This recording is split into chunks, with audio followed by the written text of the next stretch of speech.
I would not call it a pain point, but I would definitely say it's the most challenging part is just, figuring out what your story is and what differentiates you from the rest of the cohort, because everyone has a story. It's just that we don't take the time to think about it, to reflect on it, and we don't have that kind of self-awareness.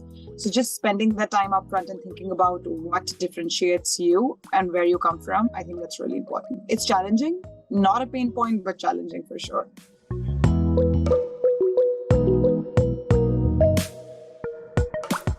Yeah, so I think what I did was went back, 10 years when I started off my professional education, literally listed down all the things I had done, whether I felt they were important or not important. And in that process, I did figure out that, one of the consistent themes in my journey is just getting behind things and making sure they're done.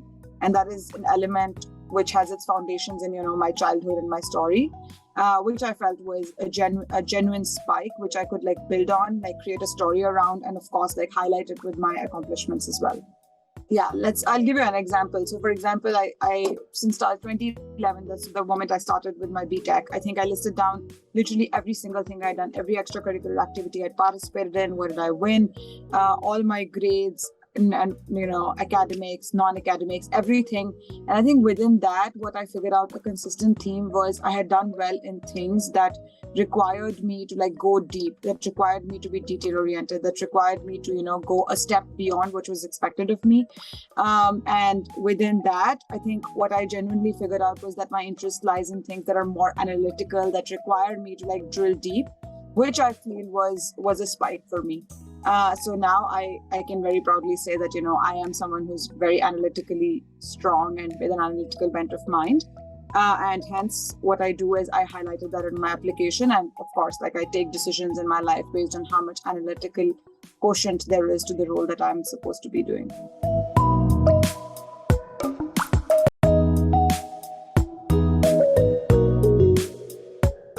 I think I backed it up with the fact that, in school, I used to do a lot of Olympiads, and I think that was something that really interested me. And going forward, I picked up engineering because it was, again, something which is very analytically sound. Within engineering, the courses that really interested me were the ones that were heavy on numbers and math, followed by whatever I did later on. So I think every example in my life, I think the things that have interested me most are things that required me to, go into the numbers, figure out, get to the bottom of every sort of problem that I was entrusted with. And that is how I figured it out. And of course, the examples that backed it up were all that I had done in my life up until then.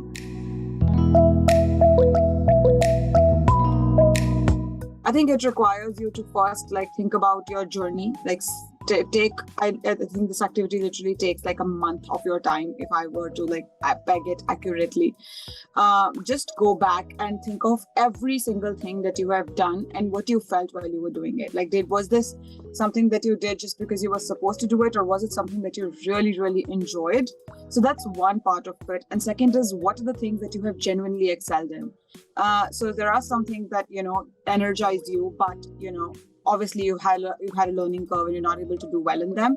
But then there are things which energize you, but you've had results because you were by default very organically interested in them.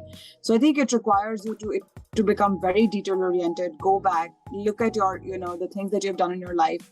It might be a small activity that is not on your resume right now, so you need to go really deep. But I think doing that diligence, having everything on your life listed down on a page, I think I still have my document somewhere, which is a list of bullet points of, chronological order of stuff that I have done, segmented by, academics and extracurriculars and whatnot.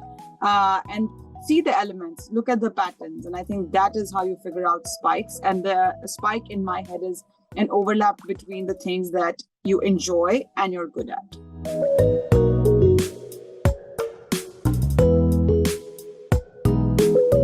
I think something I wish I knew early on is authenticity matters the most. You might have a story which you've never told to the world out loud. You might have a story that is a part of your journey, a very crucial part of your journey, but it's not professionally sound, or you don't think it's something that you should be saying out in public settings. Trust me, the world wants to hear it. So just like be as unadulterated as possible. So I think my early applications, round one, for example, was a little bit like, okay, what do I write that people want me to write? But towards round two, after having so many conversations with people, I did feel that the feedback that I was getting was like, there is a story here, but you're holding back from saying it.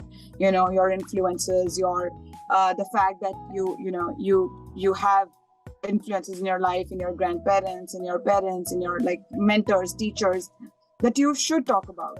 And whether it's interacting on a global scale or on an Indian scale, like there is scope to tell that story, and there is scope for people to sort of listen to it and get inspired by it. So I think just being as authentic as possible is the best way out. And I wish I would have been more authentic early on, because that really, really helps you go deep, and that really helps you get your point across.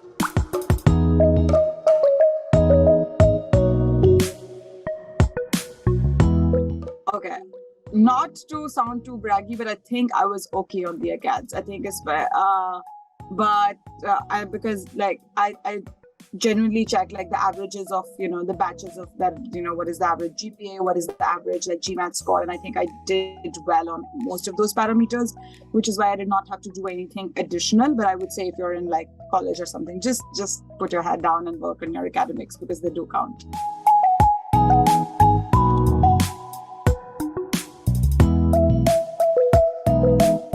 A couple of things. I think the first one is the education outside India is a lot more experiential. I think in India, especially because the average age of people that go into like postgraduate programs is lower than, schools in the US. So there's a lot more experience sharing involved, because people have come from like different backgrounds. So the context is much more clearer from the perspective of multiple industries that people have come from. That's number one.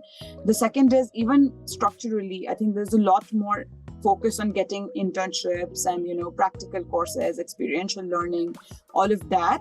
But I think both have their perks. Like, of course, like the Indian bent of mind teaches you how to be more diligent, how to work, how to hustle. I think that is something that the Indian education teaches you. But then with studying in the US, you also learn about how to inform your context with multiple perspectives that you get from different kinds of backgrounds and meeting different kind of people.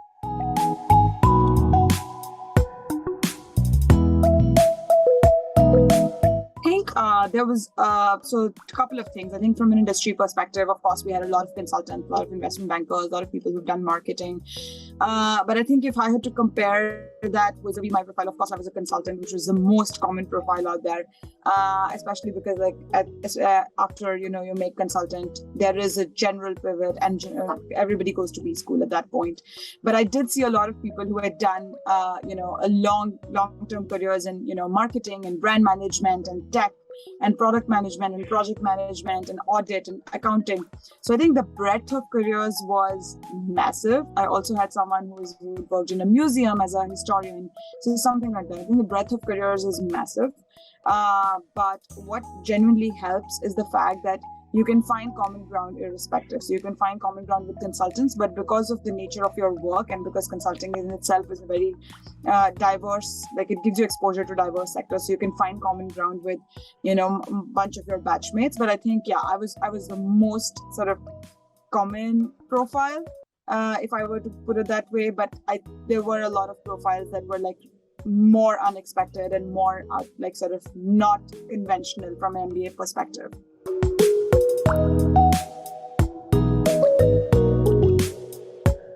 Yeah, I think for me, the best sort of highlight of my college life was the fact that I worked with, going in, and it was my first term, I worked with an NGO that works with disability inclusion. And the fact that they were very, very open to getting consultants in. And I went in as a Kellogs student, of course, but with my skill set as a consultant. So we were working on how to grow that organization and take them to more schools than they're currently a part of. And I think that experience really stood out for me, because that highlighted what experiential learning is all about, and just making sure that I get, more consulting experience, but also start making an impact while being in the US. So that was one great experience for me. We worked with this organization for about 4 months. This was Chicago-based, interacted with their board, their CEO, founders, all of their teammates. And I think it was one great experience from the perspective of like learning experientially, of course, and also having an impact while doing it.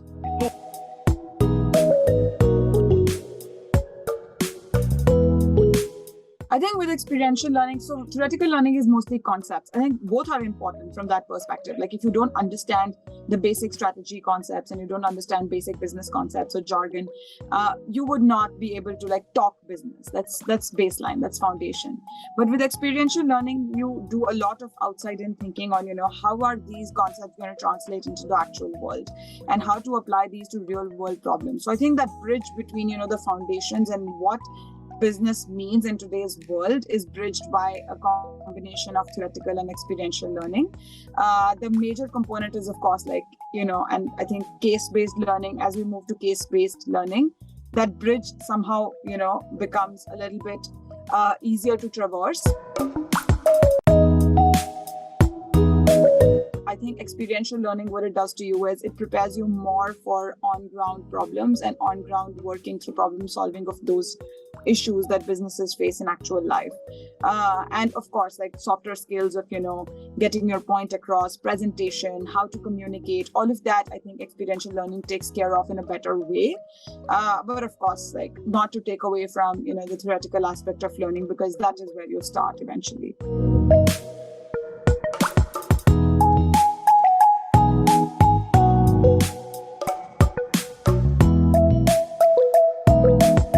Try it out. I would say, like, if you have a sector that interests you, if you have a kind of work that interests you. I know a lot of people who came from like very niche tech backgrounds as well, but what they did was they narrowed down the kind of things that interest them, sectors that interest them. There was someone who's interested in, let's say, brand marketing, and there was someone who's interested in consumer goods, and there's someone who's interested in, like, let's say tech, and they had not worked in tech before. So what they did was they picked up projects related to it. So a lot of courses that are on offer in an MBA program are more of, okay, we'll give you a client or we'll give you a company to work with, and you actually work on one of their problems and solve it. So I think that really helped, because that gives you a chance to just expose yourself to it and see how you react, because that is essentially what you take away from that is, an answer to, okay, does this really interest me or not, and am I good at it or not? So just trying out multiple things and making sure you're thrown into the deep end of the ocean and see how you can float. I think that is how people should approach experiential learning, no matter what background they come from.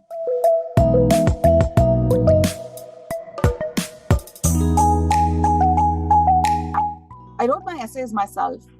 So I think I wrote like a first draft and doing that entire like thinking on, what are my strengths? What is the story I want to tell?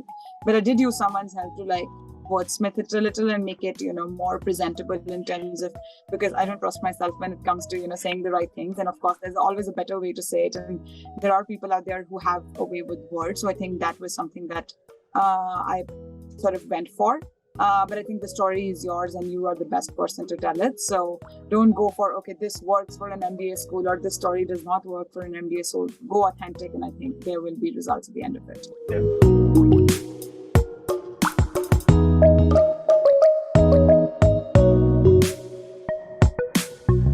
A little bit of both, actually. So you should not define your career journey with an MBA in perspective. Of course, you will do it at some point in time, but an MBA respects the fact that you do come from, an authentic story, and you do come from a background and a journey that you've created for yourself.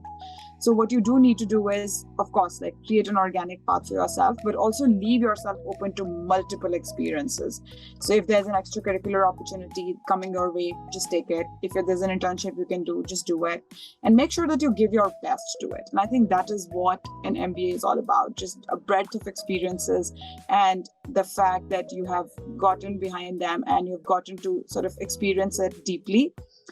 That would be respected day in and day out while you're doing an MBA and while you're preparing for an MBA. So just keep it organic. Don't do it with an MBA in perspective, okay, this works and this doesn't work. That's not how usually applications should work. So just go about, your wherever your interests lie, whatever you want to do, but also leave room for, that breadth of experiences that life has to offer.